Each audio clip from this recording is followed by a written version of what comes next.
Oh my golly. Hey, good morning, everybody. Hope you all are staying warm and glad to see everybody. The sidewalks are starting to get de-iced, so that's a bonus, right? But let me comment on today's appropriation vote.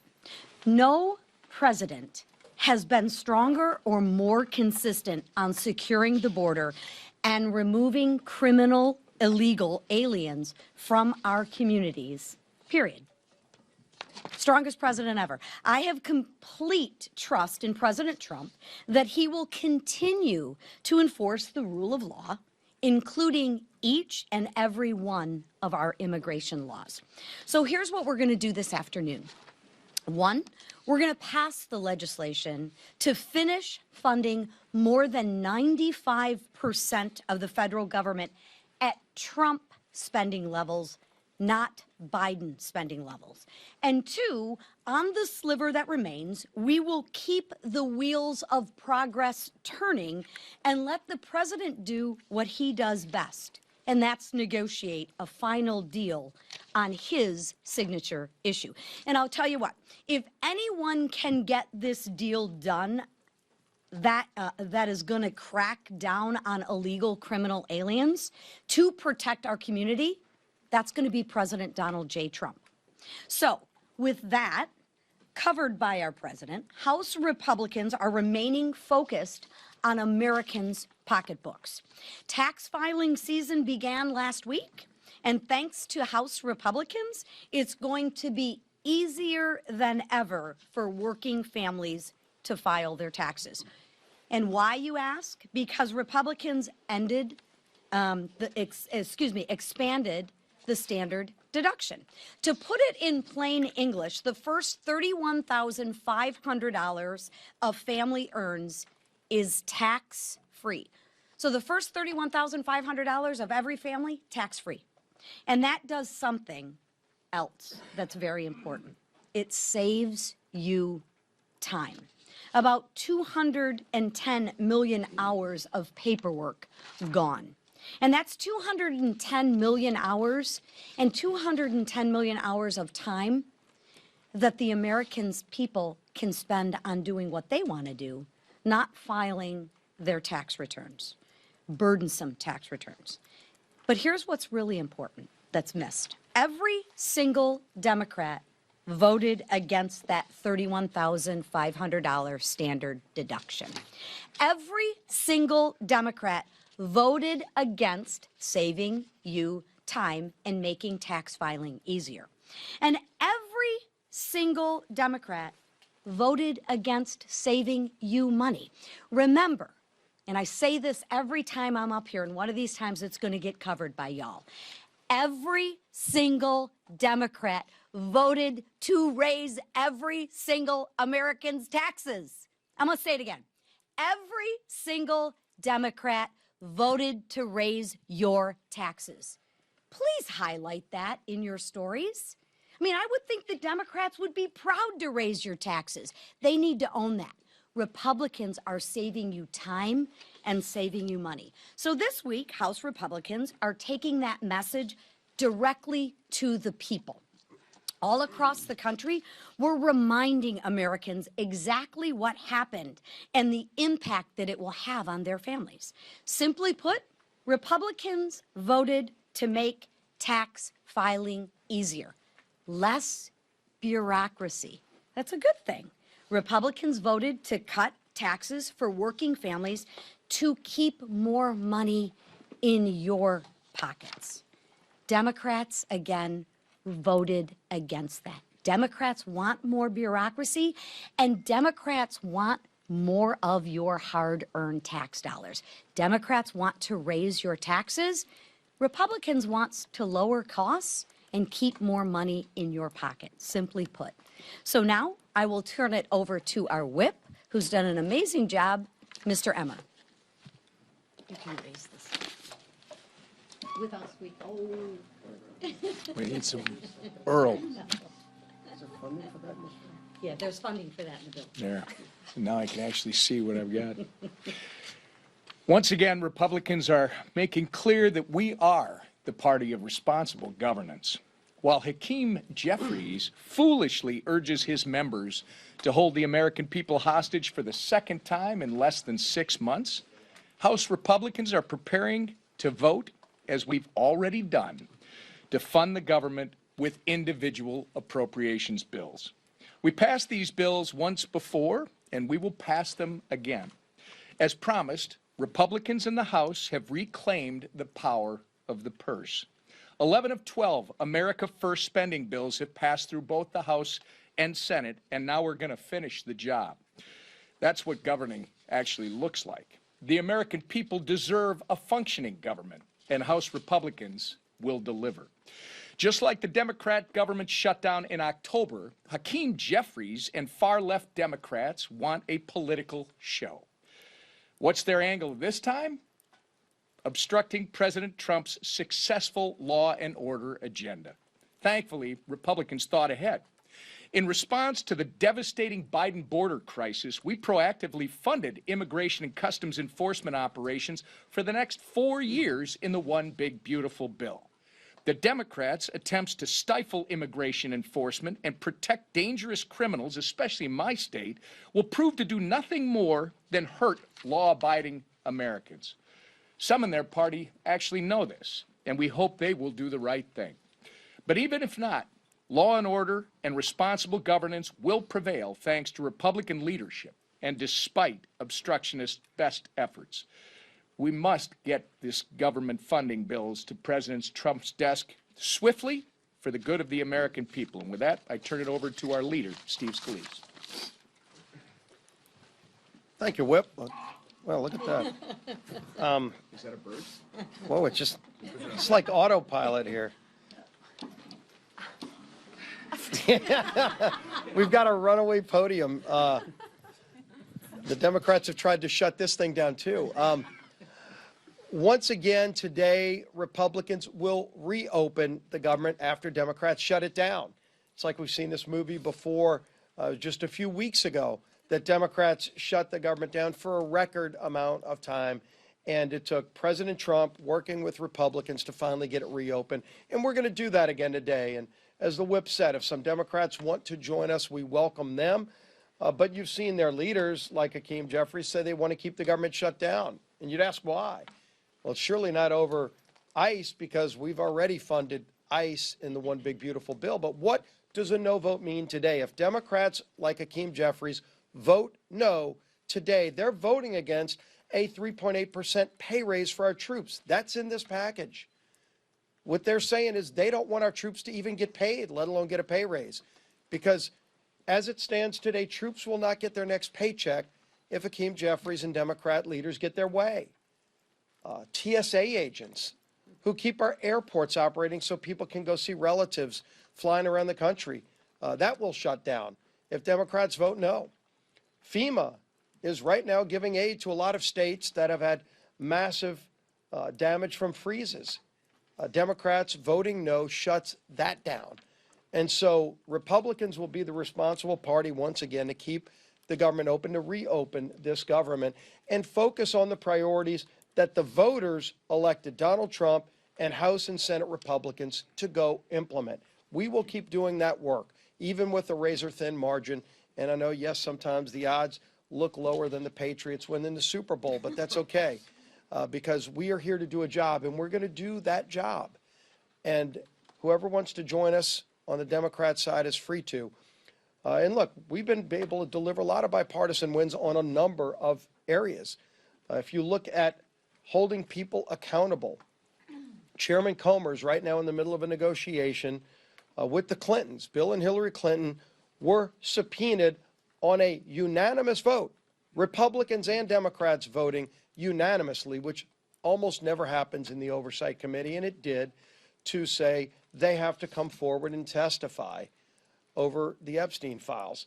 And they have been refusing and refusing for months, and finally at the midnight hour, when a contempt resolution is sitting over their heads, did they finally start talking, but they are not in full compliance. They have until noon today to fully comply. Otherwise, we will move contempt tomorrow against the Clintons. And again, that was a bipartisan vote out of committee to say that nobody's above the law, the Clintons have to comply with the subpoena like everybody else.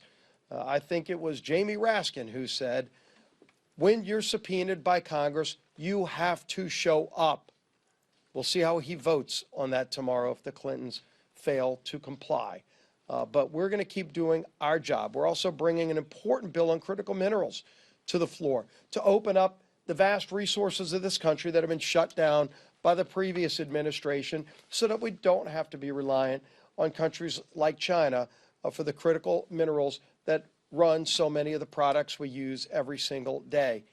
This Republican majority is going to keep delivering for the American people while we meet the basic obligations of government, like keeping the government open and reopening the government, which we'll do today. The man at the head of that effort is our great speaker, Mike Johnson. Thank you, Steve. Well, all right, it's not on autopilot anymore. You love doing that. I do. Makes you feel taller. So grateful to be with you all, and I'm sorry we're in this situation again. It's like Groundhog Day in a way, the bad movie, where we come back to the same failed measures of the Democrats. It was just less than 3 months ago that they shut the government down for the longest period in history, 43 days. It was painful for so many Americans. Finally, a handful of them saw the light and helped us to get the government operating again. Republicans have demonstrated over and over that we are the grown-ups in the room. We are the ones that are governing. We are the ones that are funding the government. We are the ones that are providing the vital services and trying to make government work more efficiently and effectively for everyone. After that long historic shutdown that was so painful, appropriators in both parties got together.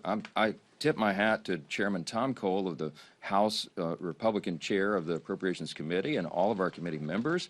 The Cardinals, the subcommittee chairs, as we call them, all worked so well in their areas, and we got 12 separate appropriations bills passed through the House, and we had a triumphant press conference announcing that. We expected it to be on a glide path through the Senate, but of course the Democrats could not miss an opportunity to try to shut the government down again. That's what they're doing. Chuck Schumer and the Senate Democrats play games with government funding. Now, listen, the president obviously has reached out to state and local officials in the state of Minnesota. The events there have been tragic and unnecessary. He's made clear his desire to de-escalate the situation and to support an honest investigation of what's occurred there. We now have Tom Homan in charge of operations there, and he's an extraordinary leader. He has 40 years experience. He's highly decorated, has worked in Democrat and Republican administrations, and knows what he's doing. And there's more order being brought to the chaos. Now, I want to hasten to say that the chaos is because, in large measure, the local and state officials in Minnesota have not been participating with federal law enforcement operations. And they've created a dangerous situation there, and that is really a big part of the problem here. The White House and the Senate continued in good faith. They've agreed to separate the Homeland Security funding bill, and that's fine. So we have 2 weeks now to negotiate in good faith on both sides. The White House and Senate Democrats are going to engage in that, but the House Republicans are as well. We have to make sure we maintain the important parameters here. We can't go down the road of amnesty. You can't, in any way, lighten the enforcement requirement of federal immigration law. That's what the American people demand and deserve. We want dangerous, illegal criminals to be sent out of the country, and they've been very successful at that. But these negotiations are going to go forward. If the Democrats do insist on keeping the government shut down, their pointless obstruction is going to have no effect on border security, which we have done, we've secured, or immigration enforcement. As has been noted by the leaders here this morning, we did fund ICE operations for a few years now. So what they'll be shutting down, don't lose this, what they'll be shutting down is FEMA operations as we're cleaning up from the winter storms. They'll be shutting down TSA, which is obviously necessary to keep the country moving through our airports. Coast Guard operations. I mean, so many important functions in the Department of Homeland Security is what will be adversely affected by these partisan games. Let's hope and pray that they don't do that. Let's hope that over the next 2 weeks we can negotiate and get this done. They say they want a real negotiation with President Trump and Republicans over immigration enforcement policy, and we are happy to have that debate.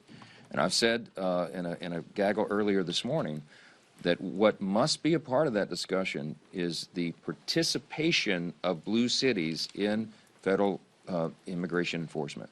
You can't go to a sanctuary city and pretend like the law doesn't apply there. It does. And so we're going to be working through all that. Our chairwoman McClain talked about tax filing made easy. Last week marked the beginning of tax season, and millions of American families are working through that right now, and they're recognizing the amount of time and money spent complying with the federal tax code is going to be significantly reduced this year because of great Republican policy. Some of the things we did in the Working Families Tax Cuts, the big, beautiful bill, obviously we intended to cut taxes and to advance America First pro-growth policies, but we also sought to reduce the tax burden on Americans because we know that reforming the tax system isn't just about reducing rates. It's also about reducing the paperwork and the compliance burden on Americans. And you heard these stats, I'll repeat them, but our Working Families Tax Cut locked in the doubled standard deduction. It boosted it further to $31,500 for American families. That's a lot of money to hardworking folks. And again, we remind you Democrats voted against all of those great reforms. These successful reforms are going to save Americans 210 million hours per year in paperwork and $13 billion in compliance costs. That's real money to real people, and we're proud of that. Nobody likes paying taxes, okay? But Republicans have reduced the amount you owe and made your returns significantly easier to file. And so we're so grateful everyone's going to be able to take advantage of that. Last thing I just want to mention, and we'll take questions. I don't think the American people need any more evidence that Democrats want to tax the American people to death. Just check Congress.gov. You can see all the bills they filed. But if they did, they should look no further than the Democrat-run D.C. Council's decision, listen to this, to decouple the local tax code from specific federal tax provisions. So in layman's terms, what they're trying to do here, any Democrat-run city is going to lead into this kind of nonsense, but they're preventing D.C. residents from experiencing the full benefits of the Working Families Tax Cuts bill. It's almost unimaginable that they would inflict that pain upon their own constituents, but that's what they're doing. D.C. is not alone in this obstruction. You've got strongholds, Democrat strongholds like New York and Colorado and Illinois, cities there, preventing their residents from enjoying these benefits. There's no way to spin it. Blue state governors intentionally harming their own residents just because the policies were offered by a Republican administration. I mean, that's what's happening. And it's just incredible to us. Is there any stronger evidence that Republicans are the party of affordability? Democrats say one thing and they do completely the opposite. And I'm so sad for you if you live in one of those jurisdictions. It's a real problem. If this act were to become local law, D.C. residents would be prevented from claiming no tax on tips, no tax on overtime, the increased standard deduction, and so much more. And it's just wrong. There's an estimated 17,000 tipped workers here in the nation's capital, and the D.C. City Council is attempting to prevent them from enjoying this historic tax benefit. But House Republicans are going to work to fix it this week. We will advance Representative Gill's legislation to disapprove of that nonsense at the D.C. Council, because every American deserves to enjoy the benefits of the Republicans' historic tax cuts, even if you live in a Democrat stronghold. Have to take a couple questions. Bill, go ahead. Thank you, Speaker Johnson. Are you confident you have the votes for this rule vote to pass, and do you expect any Republican no votes at all?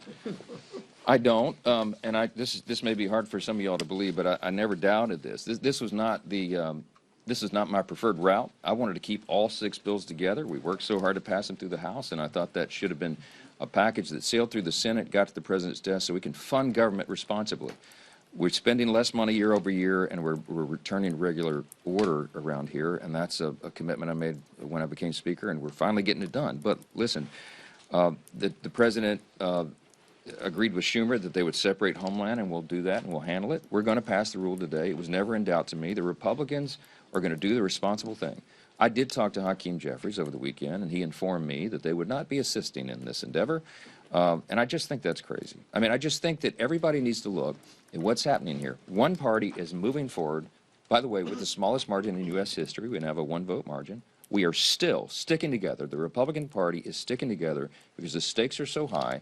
We're governing responsibly, and we're getting the job done. And Democrats, all they do every single day here is obstruct. And you can see the record for itself. They shut the government down for 43 days, the longest in history, just last fall, and they want to do it again. And it's just crazy. And I think the American people are going to think about this hard. When they go to the voting box and to the ballot box in the fall, and we decide who keeps the majority in Congress, I think they're going to give it to the grown-ups. I think the Republicans will be able to continue and grow our majority to keep governing. Otherwise, what Democrats will give you is chaos, shutdowns. They'll shut down the federal government. They keep proving it to you over and over. So take them at their word. Jay. Mr. Speaker. Explain this. So Jeffries told you he wasn't going to help with this. Did Schumer represent something different to you in your conversations with the president? Because it seems that there's a disconnect here that's hard to square. It is hard to square, and it's not my place to get involved in their family squabble.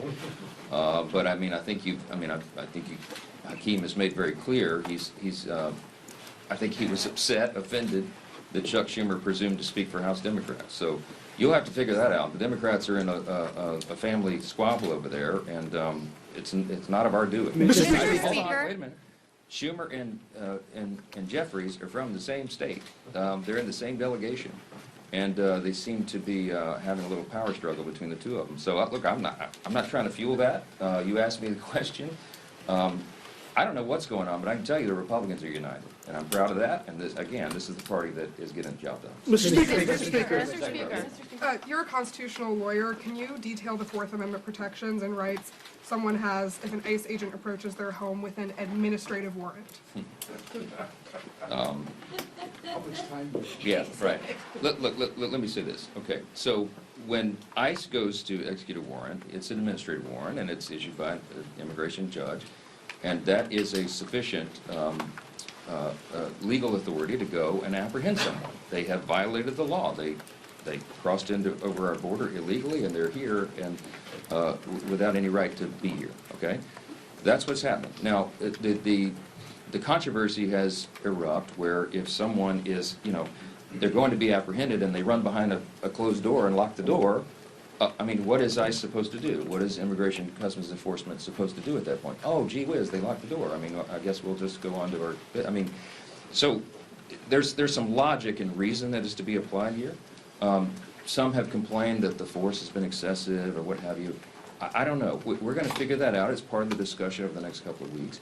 I tell you what the Democrats want to do and what we cannot do, and that is they want to add an entirely new layer of warrant requirement. Okay, they want to have a judicial warrant on top of the immigration judge warrant, and we can't do that. Just think of it logically. Okay, you've got maybe 20 million illegals who came across the border just in the last 4 years, when the Biden-Harris administration opened the border wide. Okay, imagine if we had to go through the process of getting a judicial warrant, an additional warrant, to go and apprehend people who we know are here illegally.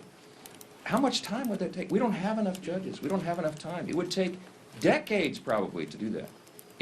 The people who are advocating for that don't want any immigration enforcement. They do not want anybody to be sent out of the country who's here illegally, and that is blatantly what their cause is. So we've got to apply reason. We do have to apply the Constitution. We have to respect it.